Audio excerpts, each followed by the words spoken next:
Olá pessoal, hoje estamos aqui para mais um vídeo do Pode Conte e hoje a gente está aqui com a psicóloga Karine Kijilin. Seja bem-vinda ao Pode Conte. Muito obrigada, meninas, pelo convite. Estou muito feliz por estar aqui com vocês. Ai, a gente que agradece por ter aceitado o nosso convite e vai ter muito papo legal, então assistam até o final. E a gente agora queria saber um pouquinho de quem é a Karine. Quem é a Karine, né? Quando alguém faz essa pergunta pra mim, eu sempre brinco, né? Vocês estão se vingando pelos meus pacientes, porque dentro das minhas sessões eu sempre trago muito autoconhecimento. E quando a gente se conhece, a gente sabe exatamente como se posicionar em cada situação. Eu sempre conto um pouquinho, assim, da minha história, né? Eu sempre trago que eu fui uma criança muito ansiosa, com medo de tudo. Já postei algumas fotinhos, assim, né, dos meus aniversários ali no Instagram, justamente para compartilhar um pouquinho da vida real dessa psicóloga, né? Que todo mundo vê a parte da psicóloga que tá atendendo, que tá tudo certo, mas tem um histórico antes disso. E o medo foi uma palavrinha que sempre fez parte da minha vida. Então, quando a gente se conhece, a gente sabe exatamente como se posicionar nas situações que deixam a gente com medo. A gente sabe o que a gente gosta, o que a gente não gosta, até onde a gente consegue ir, até onde a gente não consegue. E quando eu comecei a entrar nesse mundo do autoconhecimento, eu fui entendendo quem era a Karine. Então a Karine foi uma criança muito super protegida pelos pais, pela família, foi muito mimada, muito paparicada. E isso fez com que ela não conseguisse desenvolver os seus mecanismos de defesa que eram necessários para lidar com o mundo real, né? Para lidar com o mundo da vida adulta. Foi um excesso de amor, mas tá tudo certo, né? Como diz a minha mãe, ah, meu Deus, errei por amar demais. Não, né? Tá tudo certo. Mas justamente isso fez com que eu não soubesse lidar com algumas situações. Porque daí, como eu meio que tinha tudo pronto em mãos, eu não sabia buscar aquilo que eu precisava. Sempre fui muito estudiosa, muitas notas 10, né? Gostava de estudar nos finais de semana, gostava de estudar nas férias, adorava comprar material escolar, desmaiava várias vezes quando ia comprar material escolar de tão ansiosa, de tão feliz que ficava. E esse apreço, assim, essa afinidade com os estudos, eu acredito que tenha sido até um diferencial para eu estar onde eu estou hoje. A Karine sempre foi uma menina que teve que lidar com as adversidades da comunicação para apresentação de trabalho na escola, para apresentação de trabalho na faculdade, para buscar alguma coisa diferente, para falar com alguém diferente, porque isso sempre foi uma grande trava para mim.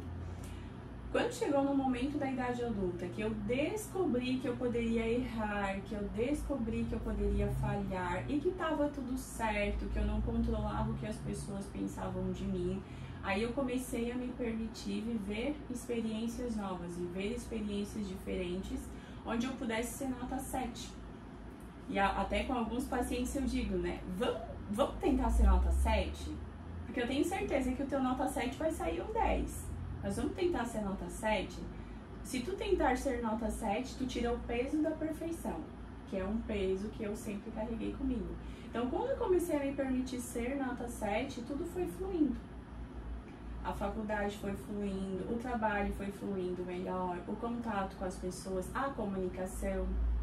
Eu sempre trago também essa questão da comunicação, porque a Karine era muito tímida, né? Ela tinha muito medo de se expor, tinha muito medo de falar. E quando ela entendeu que ela podia errar e que todo mundo errava, só que ninguém conta que erra, né? Sim. Então a gente olha assim e acha que pro outro tá tudo certo. Não, quando ela entendeu que todas as pessoas erravam, ela se permitiu errar também. E não são erros assim grandes, são erros que acontecem com todo mundo. Então a Karine foi uma menina muito tímida, foi uma menina muito super protegida, teve dificuldade de desenvolver os seus mecanismos de defesa. mas sempre foi muito estudiosa e ao longo da vida essa parte do ser estudiosa é que ajudou muito.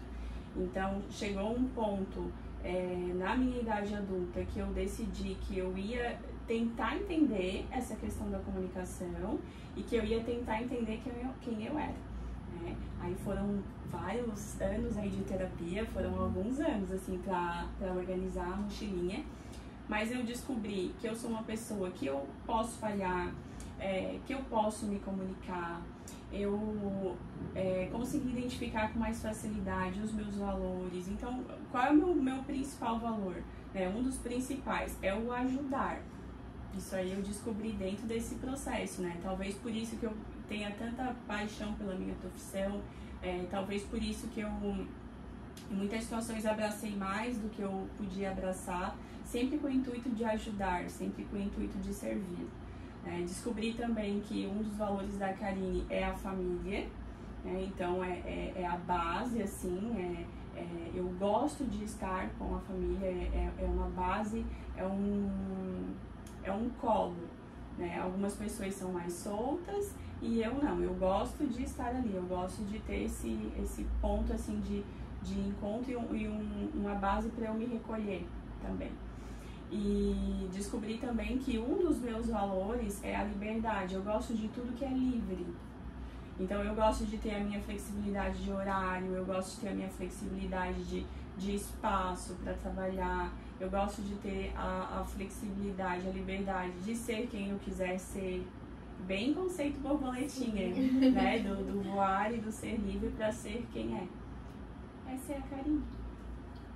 Muito bom. E diz uma coisa pra gente, como surgiu a ideia de ser uma psicóloga? A ideia de ser uma psicóloga, olha, quando criança eu queria ser professora, porque a minha mãe era professora, então eu queria ser professora. Aí a minha mãe dizia assim, ai Karine, professor ganha muito pouco, não vai ser professora. Aí vinham aqueles sonhos de criança, né? Então eu quero ser médica, né? Eu quero ser paquita. Vocês também queriam ser paquita? Não é o tempo de vocês. Vinham, assim, algumas coisas, mas quando eu tava no segundo grau, eu lembro que na minha época eu tinha o SAEM. É como se fosse o Enem. O Enem faz no primeiro, no segundo ano? Não. Pode fazer a parte pode fazer. Pode. O SAEM eram 3 provas. Fazia no primeiro, no segundo, no terceiro ano e juntava as notas, em vez de fazer lá no final. Eu lembro que as primeiras provas do SAEM eu fiz para medicina e a última eu fiz para direito. E aí o vestibular eu também fiz para direito. Por quê? Porque eu fazia alguns testes vocacionais, eu cheguei a fazer alguns testes vocacionais e dava sempre para a área social. Então, dentro da área social, tinha direito, tinha serviço social e tinha psicologia. Era o que mais aparecia ali pra mim. A psicologia, eu acredito que eu não sabia direito o que fazia um psicólogo, embora eu já fizesse terapia desde os 14. E no direito, como a gente vê aquele contexto do ser advogado, do ser juíza, né? Aquilo ali me chamou mais atenção. Então eu acabei fazendo para direito, aí eu passei no SAEM, passei no vestibular. Iniciei a faculdade de direito. Finalizei a faculdade de direito, tenho aprovação na OAB, não solicitei inscrição, mas tenho aprovação na OAB. Só que o que eu consegui perceber nos estágios? Aquele ajudar, que eu não sabia que esse era um dos meus valores ainda, mas aquilo ali é o que me movia. Aquele ajudar, eu não conseguia fazer aquilo ali na hora, eu não conseguia gerar um alívio na hora, porque para aquele processo andar dependia de outras pessoas. Então ali, e para advogar também não era uma alternativa para mim, porque nem pensar eu falar na frente numa audiência.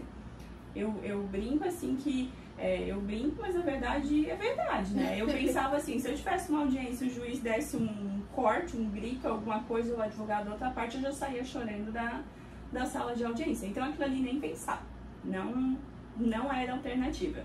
Tentei alguns concursos, fiquei 2 anos assim na vida de concurseira, estudando de domingo a domingo. Passei em algumas provas, às vezes alcançava a média, não alcançava o número de vagas. Passei numa prova da Polícia Civil, fui para a prova prática, na corrida lá faltou 100 metros, quase morri lá para correr, fazer aquele percurso. Só que nessa prova da Polícia Civil, eu me preparei, contratei personal, né, aprendi a correr, aprendi que para correr existem técnicas e tal. Mas aí para essa prova, já fazia uns 2 anos, eu fui decidida assim, ó, se eu passar na prova física, ok, eu dou continuidade. Se eu não passar, na segunda-feira eu entro em contato com a Unisul e eu peço reingresso para cursar psicologia. Foi meio que assim, ou um ou outro. Eu também já estava cansada daquela vida de concurso. E aí eu não passei. Não passei, na segunda-feira mandei e-mail, solicitei reingresso, que daí não precisei fazer vestibular, nada, era só solicitar para voltar. E aí eu consegui uma vaga na psicologia. Comecei sem nenhuma pretensão, eliminei umas 6 disciplinas, então no começo ali eu ia 2 vezes por semana. E como eu gostava muito de estudar, aquilo ali pra mim não era nenhum esforço. E aí eu fui começando o curso, fui começando e fui me apaixonando. Lá pelo 6º semestre surgiu a oportunidade de estágio dentro da psicologia organizacional. E ali eu fui me identificando e fui vendo que realmente eu gostava daquilo ali. Saí da faculdade formada na psicologia, já trabalhando dentro da psicologia organizacional, que é a psicologia dentro das empresas. E aí, nessa vivência dentro das empresas, muitas pessoas me chamavam para conversar. Tens um tempinho para mim? Tens 10 minutinhos para mim? Tens 30 minutinhos para mim? E ali eu fui conversando de forma individual com os colaboradores, né? E eu disse, olha, isso é legal. Aí eu comecei já a olhar, assim, ter um olhar diferente, assim, pro atendimento individual, porque eu saí da faculdade dizendo, clínica eu não quero. Eu acho que a gente queima línguas do Eu sono. não quero clínica, eu não vou ter consultório. Ai não. Pensava comigo, né? Depois ali eu comecei a mudar. Aí eu lembro que na época eu fiz uma formação de coaching e eu gostava muito, porque é planejamento, né? Então eu sou apaixonada por isso. Planejamento, alcançar meta. E aí eu fui, dessas pessoas que me procuravam, como eu não tinha experiência com clínica, eu sempre aplicava umas ferramentas, assim, olha, se tu fizer isso, se tu fizer aquilo. Aí depois, eu assim, olha, eu acho que eu tenho jeito pra isso. Aí começamos os atendimentos, mas eu divulgava o coaching e as pessoas me procuravam pra clínica. E eu batia naquela tecla do coach, tão legal as pessoas alcançarem as metas delas, elas não estavam entendendo, assim, que eu conseguia fazer com que elas realizassem os sonhos delas através daquelas ferramentas do coaching, mas elas me procuravam pra clínica, até que um dia, isso, eu acho que eu levei, assim, mais de 1 ano pra eu aceitar, pra eu conseguir enxergar. Aí eu, assim, aí pensei, tem alguma coisa errada aqui, né? Eu acho que o caminho é a clínica mesmo. Aí eu pedi desligamento da empresa onde eu trabalhava e abri o consultório. E quantos anos você já tem? Eu me formei em 2015, 2016, 2017 eu trabalhei na organizacional. Eu comecei a trabalhar na organizacional, estava no 6º semestre. Então os 2 últimos anos, 2 anos e meio, né? Eu já trabalhava nessa área. Então, 2 anos depois de formada, eu trabalhei na organizacional e 2018 pra cá só na clínica. Então, você só finalizou a faculdade ali, já iniciou por conta própria? Eu fiquei 2 anos ainda na organizacional. Sim. Porque no 6º semestre eu iniciei um estágio e nesse estágio eu fui contratada pela empresa. Então eu finalizei a faculdade já trabalhando na área, aí me formei em 2015, finalizei em 2015, 2016, 2017 fiquei ainda dentro desse contexto de empresa e ali é que as pessoas iam me buscando. Ali é que eu comecei a perceber que tem alguma coisa aqui no atendimento individual que tá me chamando. Eu digo que a clínica me escolheu. Eu não escolhi a clínica, eu saí da faculdade muito certa que não teria consultório, mas a clínica me escolheu. E quando você iniciou assim na clínica, você teve alguma dificuldade assim com relação a... Porque era um atendimento individual, era diferente do que você estava fazendo, né? Como eu fiz como eu fiz a formação em coaching, essa formação eu fiz depois que me formei. Me formei em 2015 e eu fiz a formação em 2016. E a TCC, que é a abordagem que eu uso hoje, que é a terapia cognitivo-comportamental, ela é muito focada em presente e futuro e ela trabalha com tarefas, não trabalha com plano de ação. O coaching e a TCC, eles têm muita semelhança, mas isso era algo que eu não sabia. Que lá atrás aconteceu, mas não era uma coisa assim que eu sabia exatamente que eram semelhantes. O coaching não trabalha nada de transtorno mental, nada relacionado ao emocional. A TCC, sim, está dentro da psicologia. Só que ali nos primeiros atendimentos, eu usava a base do que eu tinha aprendido na faculdade, mas eu gostava muito das ferramentas. Então, eu utilizava muitas ferramentas do coaching. Porque, se a gente for hoje, depois eu fiz a especialização na TCC, tem muita coisa parecida. Muita coisa parecida. Então, assim, ó, eu fui meio às cegas, mas eu fui fazendo certo sem saber. Sim. Eu não sabia muito bem o que eu tava fazendo, mas eu fazia e dava resultado. Então eu tava no caminho certo. Então, eu tava no caminho certo. Eu só não sabia que eu tava no caminho certo. Mas eu fazia, dava resultado, ok. Continuei fazendo. Mas aí, claro, em 2018 que eu decidi, não, vou abrir consultório, aí eu já entrei pra especialização pra fazer certinho. Mas aí eu descobri que eu já fazia certo. E você fez quantos tipos assim de especialização? Ai, vamos lá. Me formei. Aí eu fiz uma formação em coaching, que era uma curiosidade. Na época tava bem alta, né? Então eu fiz essa formação em coaching. Depois eu fiz uma formação em mentoria, né? O mentor, ele compartilha a expertise dele, né? No que ele é bom. Ele é bom em contabilidade, então vai ser uma mentoria dentro daquela área ali. Aí eu fiz uma formação em mentoria para saber aplicar a técnica, para saber aplicar as ferramentas. Depois eu fiz uma formação em programação neurolinguística. Eu fiz uma primeira formação. Enquanto eu fiz essa formação da PNL, eu já estava fazendo a especialização em gestão de pessoas. A especialização em gestão de pessoas eu iniciei também logo após me formar. Então, ali por 2 anos eu fiz a especialização em gestão de pessoas. No que eu finalizei essa especialização, deu os 2 anos ali de organizacional. E aí, em seguida, eu comecei a especialização em TCC, que é a abordagem que eu uso. Depois dessa especialização, eu fiz algumas formações. Então, eu fiz formação em psicopatologia, que é para entender bem sobre os transtornos mentais. Formação em psicofarmacologia, para entender sobre os remédios, porque essa parte é mais do psiquiatra. Mas quem eu atendo e que está sendo medicado, eu tomo o remédio tal, eu tomo o remédio tal. E nem todo mundo que vai no psiquiatra volta no psiquiatra. Então, muitas vezes a pessoa tomou aquele remédio, tá tendo algum efeito colateral, ou tem que esperar um determinado tempo para fazer o efeito, a pessoa não entende, ela vem aqui, ela acha que tá tudo errado, e aí eu tenho base para instruir essa pessoa em relação aos fármacos, aos medicamentos. Sim. Não posso receitar. Fiz formação para atender casos de obesidade e de emagrecimento.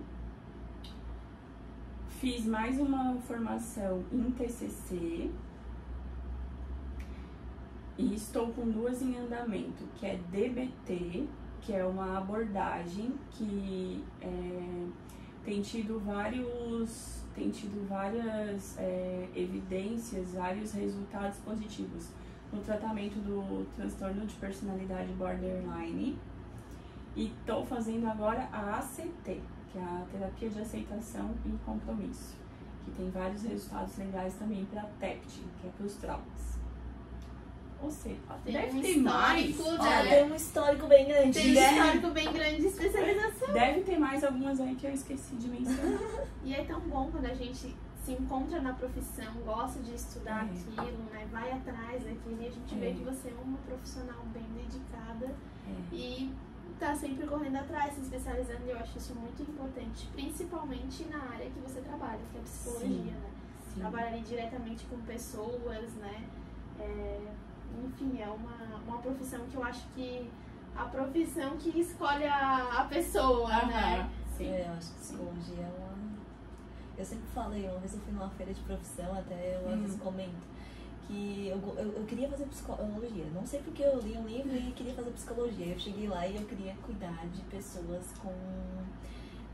tipo, que estão em clínicas de tratamento para drogas. Eu queria me especializar para essa área. Eu fiquei dizendo, não, eu vou ser uma psicóloga, cuidar dessa parte. Aí, resumindo, eu vou ser contador, eu vou ser mais psicóloga, porque contador já é um psicólogo dos clientes, então aí. Mas foi uma profissão que eu gostei bastante. A guria mostrou lá que tinha para parte infantil, e ela mostrou que tinha, acho que tem um livro assim que tem vários tipos que tu pode trabalhar dentro da psicologia. Tem várias áreas. Tem tipo várias infantil, áreas. Tem vários. E aí eu disse, não, eu quero cuidar da parte de ir nas clínicas de drogados e essas coisas assim. Eu queria focar nos dependentes. Eu fiquei pensando, não, eu quero assim, aí acabou que eu virei contador, não fiz psicologia, foi só um calor do momento. Foi só ali na emoção, aí tu viu que, opa, não é tão simples não é assim. Eu vou fazer contabilidade. Aqui no início a gente fica muito sem certeza do que a gente vai fazer. Né? Às vezes a gente inicia alguma coisa, quando tá no meio do caminho fala, não é isso que eu quero. Isso acontece muito, né? E eu acho que isso é normal e as pessoas têm que levar isso como se fosse algo normal. Porque às vezes as pessoas terminam, tô na metade da faculdade, mas eu não quero isso, não quero isso pra minha vida. Aí às vezes se sente na obrigação de terminar aquilo, algumas pessoas se sentem assim, né? E vão até o final, às vezes se esgotam, onde cria problemas, fica ansioso. Né? Ansiedade, um monte de... Gera bastante... Muitas pessoas também pensam na questão financeira, né? Sim. Eu atendo algumas pessoas assim que tem aquele peso do financeiro. Nossa, mas eu paguei já metade da faculdade. Mas o que vai gastar depois com um psicólogo, né? Tratando a ansiedade, olha, vai levar um tempo. Vai levar um tempinho. Coloca na balança, encerra isso aí e procura outra coisa pra ser feliz. Eu acho que a ansiedade é algo que...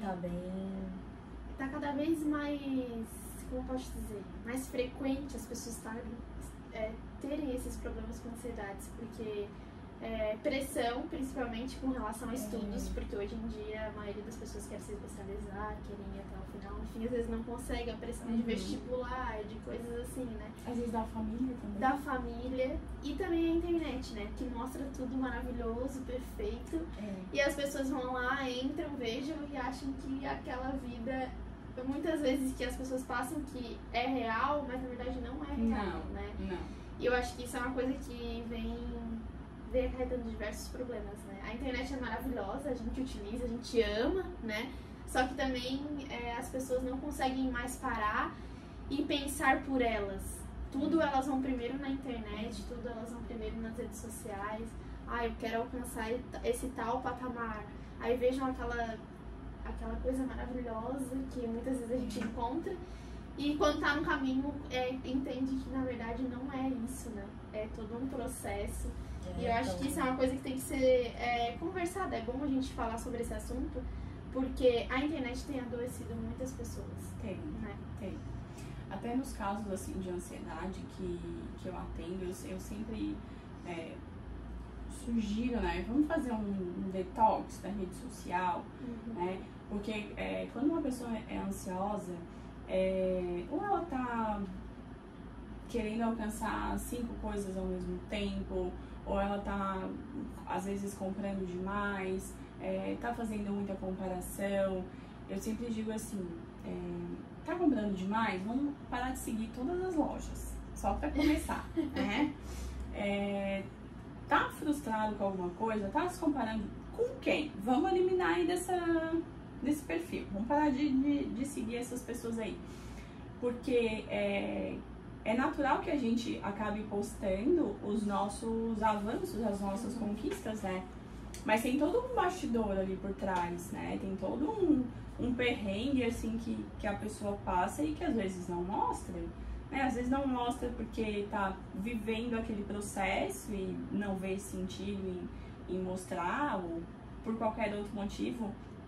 Mas quando a gente vê alguém que tem algo que a gente queira ter, né? Que esteja aí num patamar que a gente queira alcançar, é sempre importante a gente pensar quais foram os perrengues que essa pessoa passou para estar ali, porque nada é tão simples como a gente vê. Então é importante, assim, para a rede social a gente sempre se questionar qual foi o processo que essa pessoa passou para alcançar isso, qual foi o percurso, qual foi o tempo que essa pessoa caminhou, quais foram os recursos que ela precisou para chegar aqui onde ela está hoje. Eu sempre compartilho muito por mim. Eu, naquela época da consultoria, que eu trabalhava na consultoria, eu comecei a atender à noite, acho que foi em finalzinho de 2016, o comecinho de 2017. Então eu trabalhava durante o dia, eu acordava cedo, eu não trabalhava em Bituba, mas eu morava em Bituba, então eu só vinha aqui pra dormir. Tinha dia que eu tava em Braço do Norte, tinha dia que eu tava em Tubarão, tinha dia que eu tinha que ir pra Criciúma. E aí eu voltava, à noite eu atendia, mais ou menos umas 6 até umas 9, ia pra casa, dormia, e a semana toda era assim.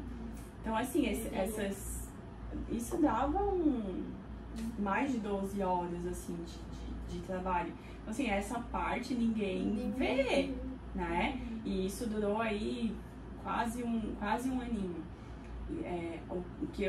O dinheiro que eu fazia à noite, eu guardava tudo. Por quê? Porque lá na frente, se eu fosse construir um consultório, montar alguma coisa, era daquele dinheiro ali. Aí eu lembro que quando eu fiz a minha primeira sala, não foi essa, foi aqui no segundo andar nesse prédio. Eu fiz a sala praticamente à vista. Por quê? Porque aquele dinheiro da noite eu guardava, e eu lembro que eu ainda guardava no envelope. Bem assim, bem iniciante, né? Eu pegava aquele dinheiro e guardava no envelope, aí, fui na Leroy comprar as coisas pra sala, eu pagava em dinheiro, porque tava guardadinho, mas isso ninguém vê, né? Todo mundo só viu o quê? As fotos da inauguração da sala, tudo bonito, né? Sim. Tá, como eu queria um consultório desse. Tá, mas vai lá, trabalha 14, 16 horas por dia, né? Não compra, pega o trânsito, né? Não economiza numa coisa, economiza na outra, não compra roupa, não compra frufru, não compra nada, porque tu tens uma meta. Tipo, isso ninguém vê. Todo mundo só vê a sala bonita depois. E falando em consultório, o que você costuma postar nas suas redes sociais? A gente gostaria de saber se você tem alguém que trabalha com marketing com você, ou se é você que cria aquelas postagens. Como que funciona essa parte de rede social que você gosta de postar lá? Tá. A rede social hoje eu vejo como uma ferramenta do trabalho, porque até é importante falar assim, muitas pessoas têm alguma crença com venda. Só que quando eu comecei a trabalhar sozinha, eu descobri que todo mundo vende. Todo mundo é vendedor. Então, quem tem crença assim com venda, por favor, traga sua crença com venda, porque todo mundo tá vendendo. E na rede social, o que até nesses anos assim de estudo, o que eu entendi que era necessário? Eu entendi que através da rede social eu poderia mostrar um pouquinho de como eu sou, de como eu conduzo o meu trabalho, para se a pessoa tiver interesse em fazer a psicoterapia, ela já me conhece por ali. E ali a gente já faz meio que um atalho. Porque eu já passei por processos de terapia onde eu tinha que ir, eu tinha que conhecer um psicólogo, e aí eu tinha que ver se eu fechava com ele. Eu não fechava, porque às vezes a gente não fecha. E aí começava com outro, ia lá, tinha que contar a história tudo de novo. E aí às vezes não fechava, daí ia pro terceiro, tinha que contar a história tudo de novo. Então, a internet hoje, né, a rede social hoje é uma forma de a gente fazer esse atalho. Por ali a pessoa já consegue me conhecer. E se ela chegar aqui, ela vai encontrar exatamente o que ela vê na rede social. Em relação às artes, assim, eu tenho a Laís, que me ajuda muito, né? A Laís da Logos. Então, Laís, vamos fazer as artes para um café, né? Vamos fazer uma arte para isso, vamos fazer uma arte para aquilo. A Laís me ajuda muito. Mas a criação de conteúdo pro dia a dia é comigo. Porque daí isso penso que como é algo mais ligado às emoções, eu não consigo delegar. Então vai muito assim do que acontece no dia, às vezes é um atendimento e isso é legal compartilhar porque eu tô vendo bastante aqui no consultório. Então isso assim, ali dos stories, o que vai pro feed, isso eu conduzo mais. Mas em relação às artes, assim, ao planejamento de postagens, essas coisas, a Laís me ajuda muito. E algo legal é que quando a gente entra na sua rede social, a gente sente, assim, uma rede social harmônica, sabe? Aquela rede social que tu gosta de entrar. Tu entra e tu tem vontade de ver os feeds da pessoa. E tem rede social que tu entra, uma forma leve. A parte de cima ali já não chama muita atenção, sabe? Isso é a rede social da Laís. É uma forma leve de se comunicar, assim. Tu quando coloca alguma stories, alguma coisa, não é aquela... Eu não sei explicar, sabe? Mas é uma coisa leve, assim, que a gente sente, nossa, vamos ficar aqui pra ver o que ela vai falar até o final, porque a gente se sente bem.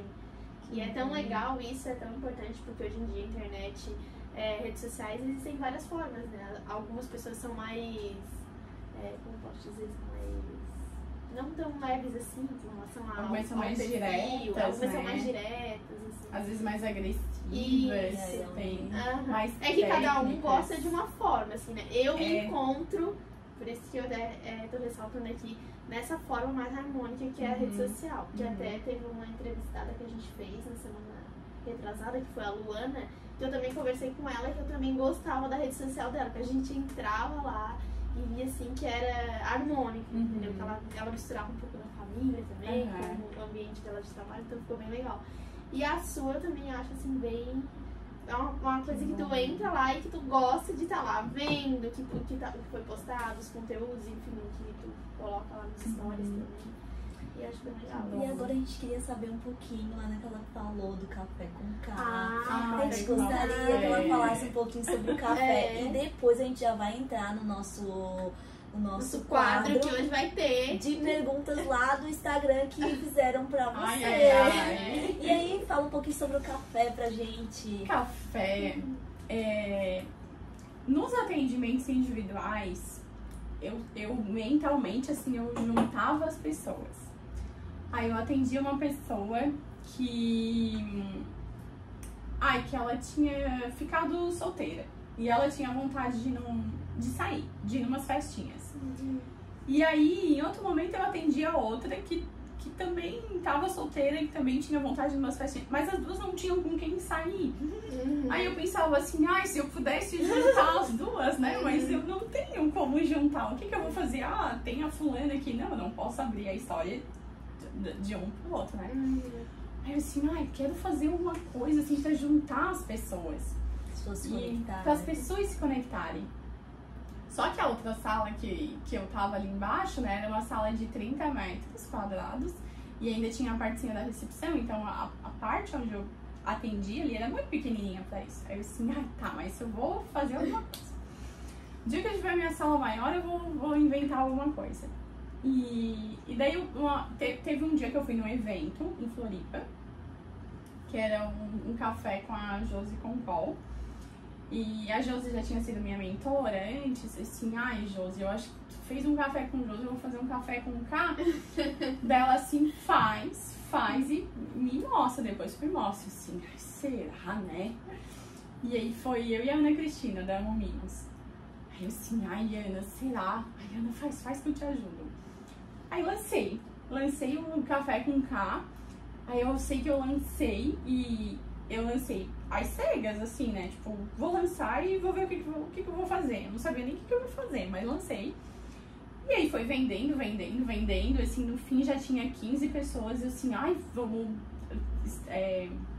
encerra as vendas, que não sei nem como é que eu vou fazer aqui, O vidro da mesa atrasou. Lembra que teve uns 2 anos aí que o WhatsApp bugou, que ele ficou um dia inteiro sem... Sim. Naquele dia, o moço do vidro ia fazer o pedido do vidro, e aí o pedido do vidro não foi. O vidro ia chegar numa sexta-feira e o café seria numa segunda. Ou seja, não tinha mesa. Não tinha mesa mas ok, né? Fiz o café mesmo assim. E foi muito legal, porque daí o primeiro café foram 15 pessoas, depois eu reduzi para 10, 8 pessoas, que eu entendi que pro tempo e para as atividades seria mais acolhedor, assim, seria melhor.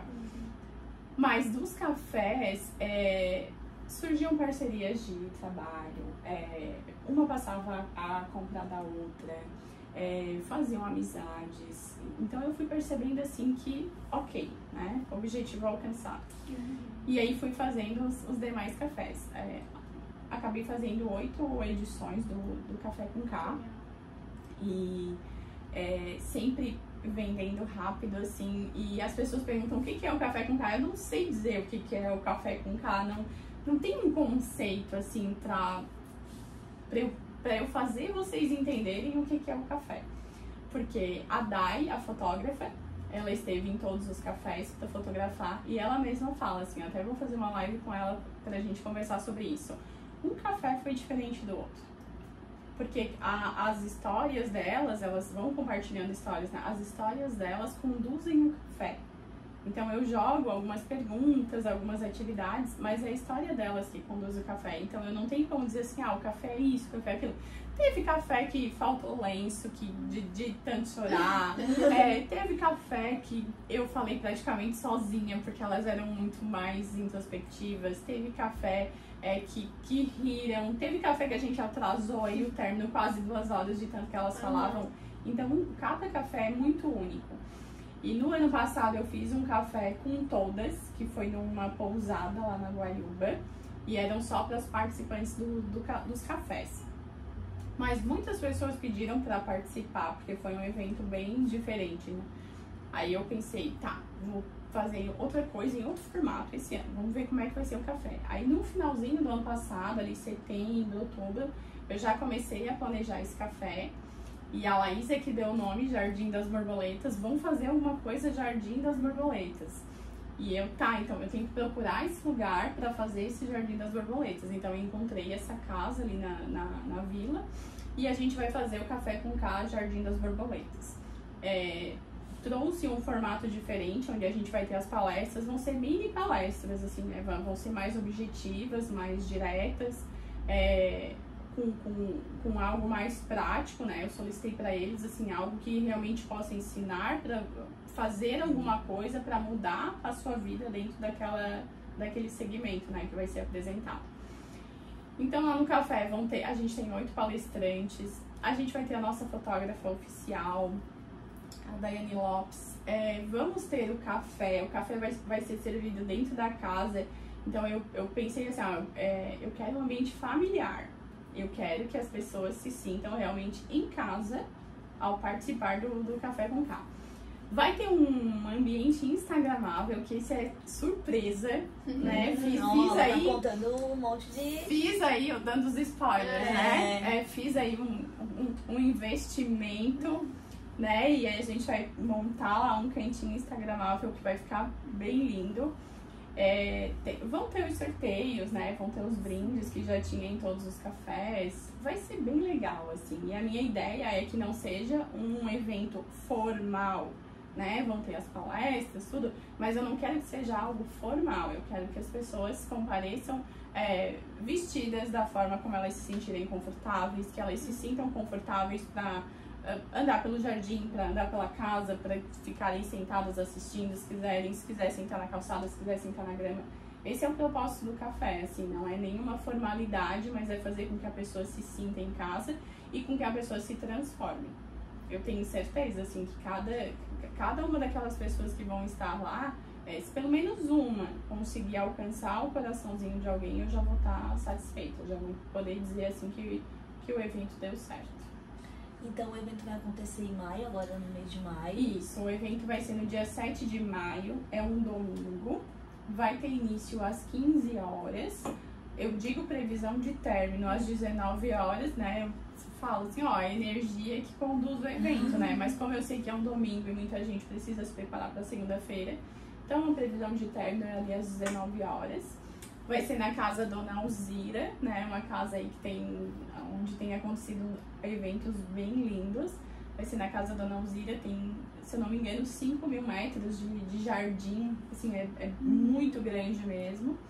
E as inscrições estão abertas, né? Quem quiser se inscrever, é só ir lá no Instagram, me chamar ou no link da bio. A gente vai estar deixando o Instagram dela aqui. Vocês podem estar entrando em contato com ela diretamente, lá no link, lá no tem, no isso, link da tem o link também. Vocês podem estar acessando por lá, a gente vai deixar aqui. E agora tem umas perguntinhas que fizeram pra ela. A gente adorou essa daqui. A pessoa perguntou assim, ó, mesmo sendo uma profissional top, como não misturar os sentimentos? A gente ficou também querendo saber. Sabe o que é? É que tem técnica. Tem técnica para ouvir e tem técnica para conduzir a sessão. Então, quando a pessoa tá falando, eu tenho que juntar tantas coisas aqui dentro, ó, que não tem como como misturar. Né? Um dos primeiros pontos é eu entender que a história é do outro e que se a história do outro está acontecendo daquela forma, existem alguns porquês. A TCC, que é a abordagem que eu uso, ela não foca tanto nos porquês. Por que aconteceu isso? A abordagem que eu uso, ela foca em como mudar. Como mudar o que está me incomodando, né? O que está causando sofrimento ou um prejuízo. Então é tanta coisa que eu tenho que juntar aqui na hora, ó, que não tem tempo para chorar junto com o paciente. Tem muita técnica. Então é uma escuta ativa, é uma escuta sem julgamento e é uma escuta com técnica.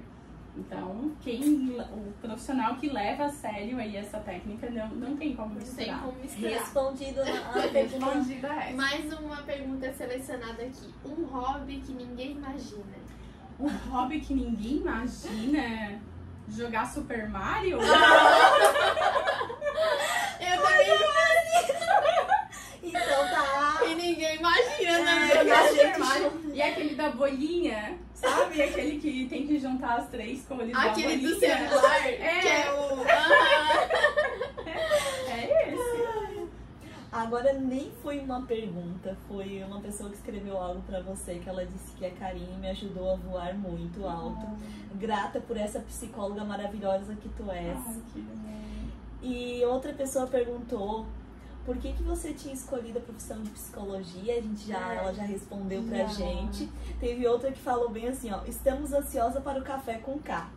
Conte um pouco sobre o dia. Ela já falou um pouco aqui. Foram essas selecionadas, as perguntas selecionadas. Ai, que legal. Gente, agora vem a nossa parte do nosso quadro. Esse quadro aqui vai ser um quadro novo, então todas as entrevistas agora a gente vai fazer essa caixinha de pergunta que a gente acha muito legal, escutar o que vocês gostam de falar para as pessoas. E agora a gente vai com o quadro, né, no nosso quadro. Fala um pouquinho sobre o quadro, Ana. Aqui no nosso quadro tem várias palavras relacionadas ao empreendedorismo, à profissão. E a Karine vai retirar... deixa eu pensar quantos que nós temos hoje. Pode ser 4. Deixa 4. A gente costuma deixar 3, mas hoje a gente vai deixar ela tirar 4 palavras. 4 palavrinhas pra conversar um pouquinho sobre o assunto. Eu escolho e tiro aqui. Escolher e tirar. Tá, vamos lá. Ai, que nervoso. Fraquezas.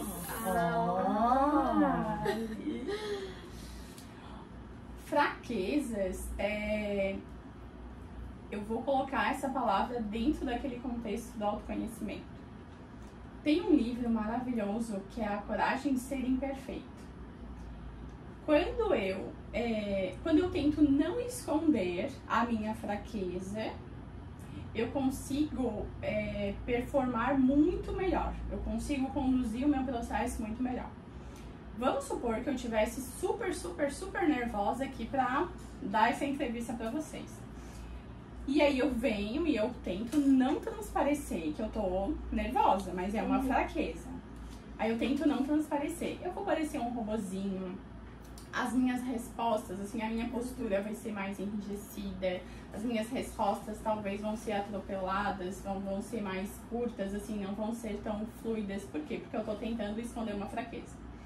Agora, se eu digo assim, ó, a gente começou a gravar e eu digo assim, ó, ai meninas, eu tô assim, ó, nervosa, tá? Vocês, ó, me desculpem se eu gaguejar, se sair alguma resposta assim, mas é que eu tô super ansiosa pelo dia de hoje. Pronto, eu mostrei a minha fraqueza. E quando eu mostro a minha fraqueza, eu não tenho mais nada pra esconder. Aí a conversa vai fluir. Não tem problema a gente mostrar a nossa fraqueza, não tem problema a gente entender que a gente é falho, porque todo mundo é. Aí vem aquela questão do Instagram, né? Porque no Instagram ninguém mostra isso, né? No Instagram ninguém tem medo de nada e tudo tá perfeito. Não, até aquelas pessoas perfeitas, vida perfeita do Instagram, elas também têm fraquezas. Então não tem problema a gente aceitar as nossas. Muito bom. Mais uma. Ai, ai, ai. Vamos lá, essa aqui. Ai, ai. Atendimento. Ai, ai, ai. Dentro do empreendedorismo. Dentro do empreendedorismo. Um atendimento. Essa palavra... Principalmente na sua profissão, o atendimento é... Tá. Atendimento, tem a Dai que trabalha comigo, né? Dai e Cristina. E eu e a Dai, a gente conversa muito sobre atendimento porque é um acolhimento. Então, quando nós vamos atender uma pessoa, seja aqui no consultório ou se eu trabalhasse numa loja, eu vou acolher aquela pessoa. E se ela tá me procurando, ela tem uma dor. Que pode ser uma blusa que ela foi buscar na loja, ou pode ser a ansiedade dela, que ela quer tratar. Então, toda pessoa que está por ser atendida, ela está buscando uma solução, ela está tentando resolver uma dor dela, né? Então, o atendimento, para mim, é o acolhimento. Quem chega aqui, a Dai oferece um café, oferece uma água, né? Às vezes, na Páscoa a gente tinha ali os nossos biscoitinhos de coelhinho. A gente faz o possível para a pessoa se sentir em casa, para a pessoa se sentir à vontade. E eu acredito que esse acolhimento, assim, esse se sentir em casa, ele se encaixa em todos os outros segmentos. Então, o atendimento por exemplo, para mim que ofereço um serviço, o atendimento da Dai é a porta de entrada, é o cartão de visita, né? Se a pessoa às vezes não se sente bem acolhida na recepção, pode ser que isso influencie no meu atendimento também. Então, o atendimento eu entendo que é um acolhimento. Muito bom, mais uma. Vamos lá. Ai, ai. Vamos pegar essa daqui. Tem palavra que a gente adora que a pessoa tira. Ai, socorro. Antenado. Ai. Você é uma pessoa antenada. Eu penso que eu sou. Tá ligada nas movimentações, nas evoluções das coisas. Sim, e para ser uma pessoa antenada precisa ler, precisa estudar, ou precisa seguir contas na rede social estratégicas. Isso foi algo que eu fiz também.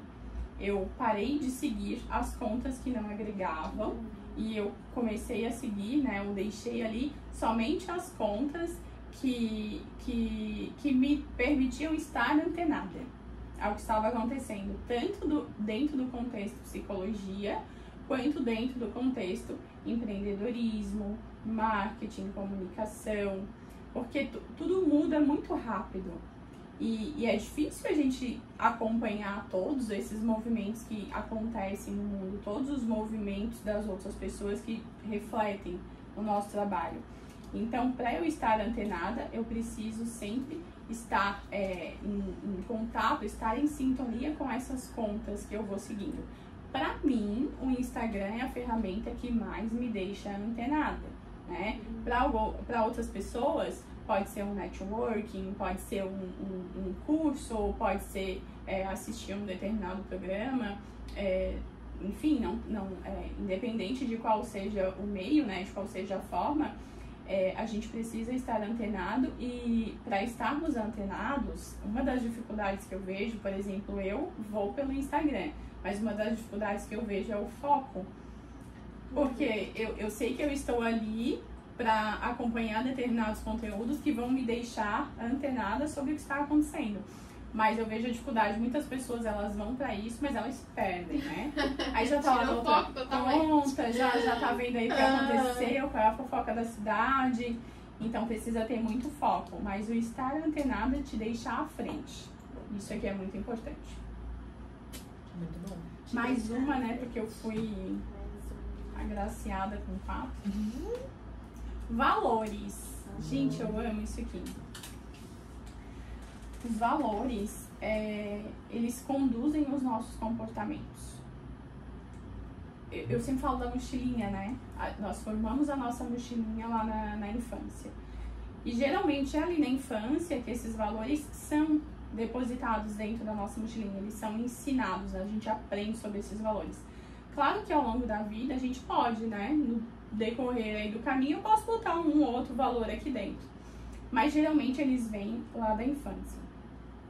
E dentro da minha casa, eu sempre vi muito o ajudar. Eu sempre vi os meus pais ajudando muitas pessoas. Da forma como poderiam, né? Da forma como essas pessoas precisavam. Então isso pra mim é algo tão natural e eu acho que é exatamente por isso que eu me encaixei na psicologia, né? Porque tu tá ajudando uma pessoa a sair daquele quadro, né? Tu tá ajudando uma pessoa a ver o mundo de outra forma, a se enxergar de outra forma. Então os valores conduzem os nossos comportamentos. Por isso que pra mim é tão fácil trabalhar. Talvez por mim, é por isso que lá no comecinho, quando eu tava acertando, mas eu nem sabia, né, exatamente o que eu tava fazendo, mas eu tava acertando, talvez seja justamente por esses valores que foram colocados na minha mochilinha que eu estava acertando, mas eu mal sabia o que eu estava fazendo. E em qualquer situação, assim, que a gente vê que a gente tá desconfortável naquela situação, naquele contexto, naquele trabalho, naquele relacionamento, ou naquele grupo de pessoas, para pra pensar se não tem um valor seu sendo atingido. Se eu não estou agindo contra algum valor. Porque quando nós estamos desconfortáveis, nós estamos agindo contra o valor. O valor é a nossa verdade. Então, o valor é aquilo que é certo pra gente. Às vezes a gente vê as pessoas discutindo, brigando por opinião, mas é que cada um tem a sua opinião, cada um tem os seus valores, que é o que vai conduzir a sua forma de pensar, a sua forma de se comportar. Então não adianta a gente ficar brigando com os outros por opinião, porque pensa diferente, ou tentar convencer o outro a pensar da forma como a gente pensa, porque cada um tem os seus valores. E são os valores que conduzem os nossos comportamentos. Por isso que eu prezo tanto pelo ambiente familiar, por isso que eu prezo tanto pelo ajudar, por isso que eu prezo tanto pela liberdade de a pessoa ser o que ela quiser ser, de ela alcançar o que ela quiser alcançar, porque esses são os meus valores. Maravilhoso. É isso Muito mesmo. bom. Mas é uma coisa. Acho que é isso, né? Tem mais algum assunto Que você queria que você comentar, se dá vontade. Tem uma frase que eu sempre, que quando eu vou palestrar, ou quando eu vou dar um treinamento, eu sempre falo sobre essa frase, que é assim, ó, você não controla o que os outros pensam, né? Então, quem sabe a gente finaliza aqui com essa frase, você não controla o que os outros pensam. Então, em alguns contextos, assim, ó, que a gente vai tentar ser muito perfeito, que a gente vai tentar acertar, que a gente vai tentar agradar. Existem várias situações que a gente vai ser 100%, que a gente vai ser nota 10, mas a gente não vai agradar porque naquele dia aquela pessoa acordou com dor de barriga. E a culpa da dor de barriga não é nossa. Então nós vamos sempre dar o nosso melhor, de acordo com os recursos que a gente tem, com a capacidade, com os limites que a gente tem.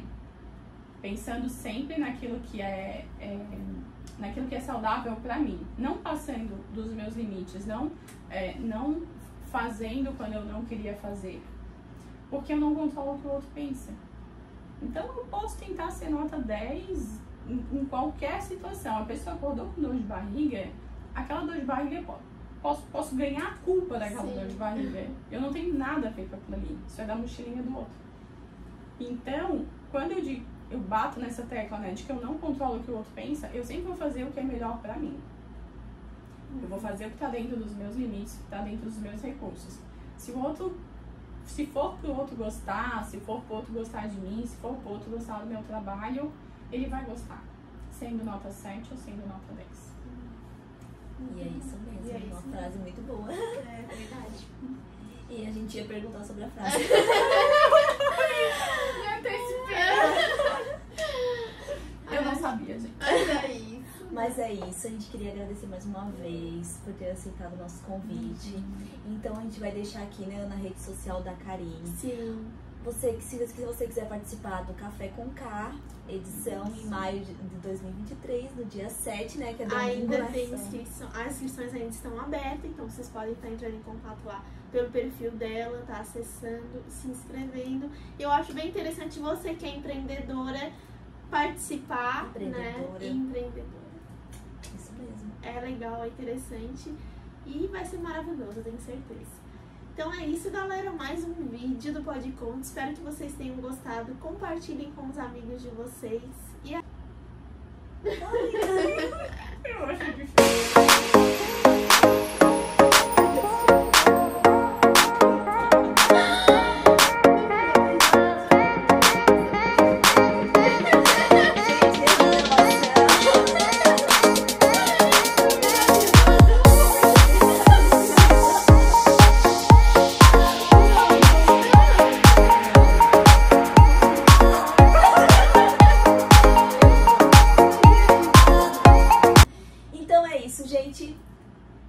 A gente queria agradecer por a Karine ter aceitado o nosso convite, por ter aberto a porta do consultório dela pra gente estar aqui hoje, nesse sábado de gravação.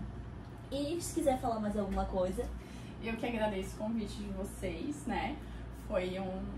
Tivemos aí alguns contratempos de datas, né? E a agenda realmente tá meio apertada, mas eu agradeço muito o convite de vocês. Agradeço por vocês terem vindo aqui, né, na nossa sala de voo. Todo mundo que entra aqui sai voando com suas asinhas pela janela, então vocês já vão sair voando hoje. Estão todos convidados para o Café com K, que vai ser no dia 7. E estão convidados também para acompanhar o meu perfil, o Instagram, @KarineKigelin. Depois as meninas vão colocar ali para acompanhar todo o conteúdo que eu posto lá também. E é isso, gente. Muito obrigado. Compartilhe esse vídeo com as pessoas. Siga nas nossas redes sociais. Se inscreva no nosso canal pra gente não desistir. é isso, é a nossa frase. E é isso, gente. Tchauzinho e até o próximo. Até a próxima.